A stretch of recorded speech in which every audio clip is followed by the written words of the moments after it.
সংস্থান সৃষ্টি করেছে।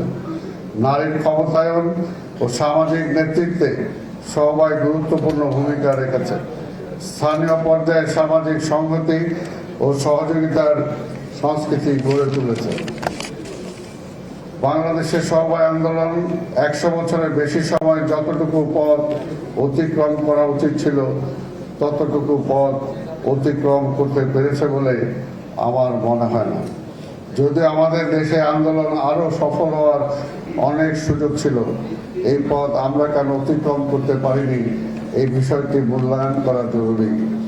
আমি মনে করি কাঙ্ক্ষিত মাত্রায় সফলতা না হওয়ার অন্যতম প্রধান কারণ সমবায় আন্দোলন অংশীজনের মধ্যে ইন্টিগ্রেশনের এক ধরনের অভাব রয়েছে। সমবায় আন্দোলনের মূল অংশীজন হলো সমবায় সমিতির সদস্য, সরকার ও সমবায় অধিদপ্তর। আমি মনে করি সমবায় আন্দোলনকে এগিয়ে নিয়ে যাওয়ার জন্য এই তিনটি অংশীজনকে আরো গভীরভাবে ও আন্তরিকতার সাথে কাজ করা প্রয়োজন। আজকে আমি বিশ্বাস করি যে বর্তমান সরকার এটি গণতান্ত্রিক সরকার, দীর্ঘদিন পরে রাষ্ট্র ক্ষমতায় এসেছে। আমাদের মাননীয় প্রধানমন্ত্রী তারেক রহমানের নেতৃত্বে আজকে সরকার বলিষ্ঠভাবে এগিয়ে যাচ্ছে এবং আমরা জানি যে আজকে আমাদের প্রধান অতিথি মাননীয় মন্ত্রী, তিনি আমাদের প্রধানমন্ত্রীর অনেক কাছের মানুষ এবং একজন কর্মবীর। তিনি ইতিমধ্যেই এই মন্ত্রণালয়ের কাজের মধ্য দিয়ে প্রমাণ করেছেন যে আমাদের মাননীয় প্রধানমন্ত্রী যেটা চান সেটাকে বাস্তবায়ন করার জন্য তিনি সহযোগী হিসাবে সেই দায়িত্বটা পালন করে যাচ্ছেন। তাই আজকে বিশ্বাস করি মাননীয় মন্ত্রী, আপনি দেখছেন যে আজকে সমবায় আন্দোলনের কিছুটা অংশ আপনি দেখেছেন।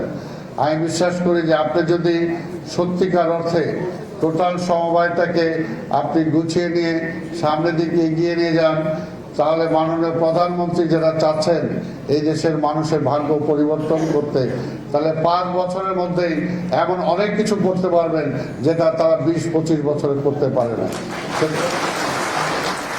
সেটা সম্ভব এবং আমি বিশ্বাস করি আপনার মাধ্যমে সেটা সম্ভব হবে। আপনি অবশ্যই চেষ্টা করবেন মাননীয় প্রধানমন্ত্রীকে সেই দীক্ষায় নিয়ে যেতে। সমবায় আন্দোলনকে ব্যবহার করার জন্য এই মুহূর্তে বেশ কিছু কার্যক্রম গ্রহণ করা প্রয়োজন। আমি এই বিষয়ে কিছুটা আলোকপাত করতে পারি। আমি সরকার অধিদপ্তরকে অনুরোধ করবো এই সকল বিষয়গুলো আপনার জরুরিভাবে চিন্তা ভাবনা করতে পারেন। বিষয়গুলো হলো আর্থিক সহায়তা ও প্রণোদনা, সমবায় সমিতিগুলোর জন্য স্বল্প সুদে ঋণ ও বিশেষ প্রণোদনার প্যাকেজ আপনারা ঘোষণা করতে পারেন। প্রশিক্ষণ ও সক্ষমতা বৃদ্ধি, প্রশিক্ষণ ছাড়া কোনোভাবেই কেউ এগিয়ে যেতে পারে না। তাই প্রশিক্ষণ, সক্ষমতা বৃদ্ধির আধুনিক ব্যবস্থাপনা, ডিজিটাল প্রযুক্তি ও বাজারজাতকরণ বিষয়ে প্রশিক্ষণের ব্যবস্থা করা হোক। বাজার সংযোগ সমবায় পণ্যের জন্য সরকারি ও বেসরকারি পর্যায়ে বাজার সুবিধা ন্যায্য মূল্যে নিশ্চিতকরণ। মাননীয় মন্ত্রী ইতিমধ্যেই আপনি বাইরে আমাদের সামনে বলেছেন যে বিগত সরকার অনেকগুলো কাজ, আমি যেটা বলতে পারি এখানে পরিষ্কার, এই সমবায় আন্দোলনকে গলা টিপে হত্যা করেছে বিগত সরকার। 2001 সালে আমাদের মাননীয় প্রধানমন্ত্রী বেগম খালেদা জিয়ার নেতৃত্বে যে সময় ভিত্তিতে সমবায় আইন 2001 আইন প্রণয়ন করা হয়েছিল, যা 2013 সালে বিগত সরকার সেটা গলা টিপে হত্যা করেছে। হত্যা করার কারণেই আজকে সমবায় আন্দোলনটা মুখ থুবড়ে পড়ে আছে।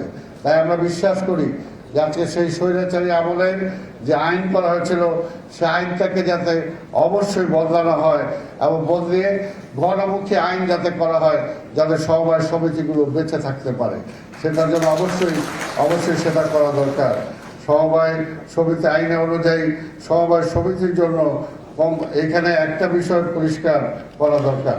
সমবায়ীদের জোর দাবি হচ্ছে সমবায় সমিতি প্রত্যেক বছর নিরীক্ষা শেষে নিট লাভের উপর 10% অডিট ফি এবং 3% সমবায় উন্নয়ন তহবিল পরিশোধ করে আসতো।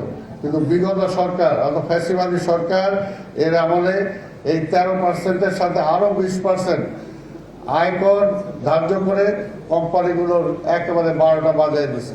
কাজে এটা কোনোভাবেই কিন্তু আজকে সমিতিগুলোর পক্ষে